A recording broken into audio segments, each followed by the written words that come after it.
மாவட்ட ஆட்சியருக்கு யோசிக்க வேண்டாமா, அவருக்கு புத்தி இல்லையாங்கிற அளவுக்கு கூட கேட்டாங்க.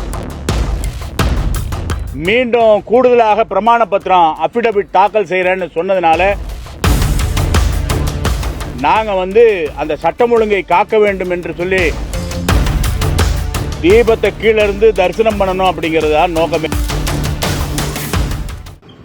இன்னைக்கு மதுரை உயர்நீதிமன்றத்தினுடைய மதுரை கிளையில் கோர்ட் அவமதிப்பு வழக்கு, திருப்பரங்குன்றம் அந்த 1ஆம் தேதி தீர்ப்பினுடைய நடைமுறைப்படுத்தாதனுடைய அவமதிப்பு வழக்கு வந்திருந்தது. ஏற்கனவே 2-3 தடவை நீதிமன்றம் வாய்தா கொடுத்து இன்றைக்கு மாவட்ட ஆட்சியர், ஆணையர், இணை ஆணையர், அதே மாதிரி கோவிலினுடைய எக்ஸிக்யூட்டிவ் ஆஃபீஸர் இவர்கள் எல்லாருமே கூட வர வேண்டும் என்று சொல்லியிருந்தாங்க. அதனுடைய அடிப்படையில் மாவட்ட ஆட்சியர் உட்பட பாக்கி இருக்கக்கூடிய மொத்த 4 பேர்களும் அவங்களுடைய பிரமாண பத்திரத்தை தாக்கல் செய்தாங்க.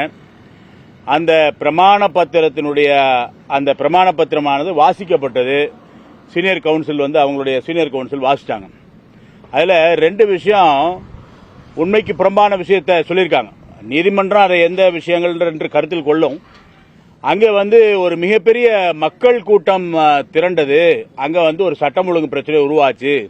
குறிப்பாக இந்து முன்னணிய பேரை பயன்படுத்தி ஒரு அவதூறு செய்வது போல ஒரு வார்த்தைகளும் அதில் பயன்படுத்து. அங்கே இந்து ஃப்ரண்ட் உட்பட சில அமைப்புகளாக சேர்ந்து கொண்டு அங்கே ஒரு மிகப்பெரிய நெருக்கடியை ஏற்படுத்தினார்கள் அப்படியெல்லாம் சொல்லியிருக்காங்க.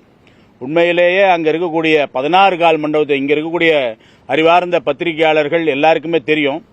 அந்த மலைக்கு போகக்கூடிய அடிவாரத்தினுடைய அருகாமையில் கூட போகல. 16 கால் மண்டபத்துக்கிட்டையும் அதே மாதிரி அந்த அடிவாரத்தில் இருக்கக்கூடிய பழனி ஆண்டவர் கோவில் அதிலிருந்து அதுக்கு வெளியில் இருக்கக்கூடிய ரோடு அதுக்கு அந்த பக்கம் அங்கிருந்து தான் 2 பக்கமே மக்கள் பக்தர்கள் திரண்டிருந்தார்களே தவிர்த்து 16 கால் மண்டபத்துக்கிட்ட இருந்து மிகப்பெரிய நாமாவளி இந்த மாதிரி எல்லாம் பாட்டு பாடி பஜனை பாடிட்டு இருந்தாங்க.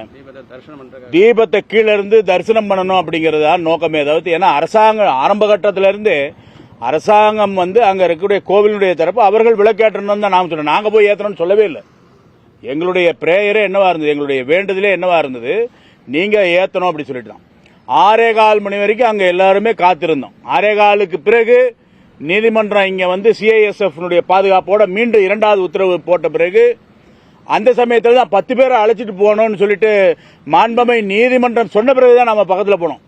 ஆனா இவங்க ஒரு மிகப்பெரிய ஒரு நாவல் போன்ற ஒரு கதையை கட்டுக்கதையை இது பண்ணி அதில் விட மாத்தி இங்க மக்கள் திரண்டாங்க. ஒரு பெரிய இதுவா இருந்துச்சு. ஆகையினால எங்களுக்கு வேண்டுமென்றே திட்டமிட்டு நீதிமன்றத்தினுடைய அந்த உத்தரவை அவமதிக்கணுங்கிற நோக்கமெல்லாம் கிடையாது. நாங்க அந்த சட்டம் ஒழுங்கை காக்க வேண்டும் என்று சொல்லி எங்களுக்கு அதிகாரிகள் தரப்புல இருந்தும் அந்த ரெவென்யூ தரப்புல இருந்தும் தகவல்கள்லாம் வந்ததுனால தான் நாம ஒரு டிஸ்ட்ரிக்ட் மேஜிஸ்ட்ரேட்டா நாம அதை செயல்படுத்த வேண்டிய சூழ்நிலை இருந்தது அப்படி சொல்லிட்டு இவர் அபிடவிட் கொடுத்தாங்க. தொடர்ச்சியாக வெவ்வேறு விஷயங்கள் வாதங்கள் இன்னைக்கு கோர்ட்ல வந்தது. மாண்புமிகு நீதியரசர் ஐயா சுவாமிநாதன் அவர்கள் சில விஷயங்களை கேட்டுக்கொண்டாங்க. மிகப்பெரிய கேள்விகள், அதாவது ஒரு மாவட்ட ஆட்சியருக்கு யோசிக்க வேண்டாமா, அவருக்கு புத்தி இல்லையாங்கிற அளவுக்கு கூட கேட்டாங்க. இதெல்லாம் அவங்களுக்கு புரியுமா என்னன்னு தெரியல. ஏன்னா அவர்கள்லாம் மெழுகப்பட்டு ஒரே மாதிரியான ஒரு அரசாங்கம் என்ன சொல்லுதோ அதை கைகள் எடுத்துக்கொண்டு செல்லக்கூடிய வகையில் செயல்பட்டு கொண்டிருக்கக்கூடிய அதிகாரியாக செயல்பட்டு கொண்டிருக்காங்க. மீண்டும் கூடுதலாக பிரமாண பத்திரம் அபிடவிட் தாக்கல் செய்யறேன்னு சொன்னதுனால வரக்கூடிய மார்ச் மாதம் 2ஆம் தேதி அந்த அன்னைக்கு மீண்டும் கால அவகாசம் கொடுத்து மீண்டும் கோர்ட்ல ஆஜராகணும்னு சொல்லியிருக்காங்க இன்னைக்கு நீதியரசர் அவர்கள்.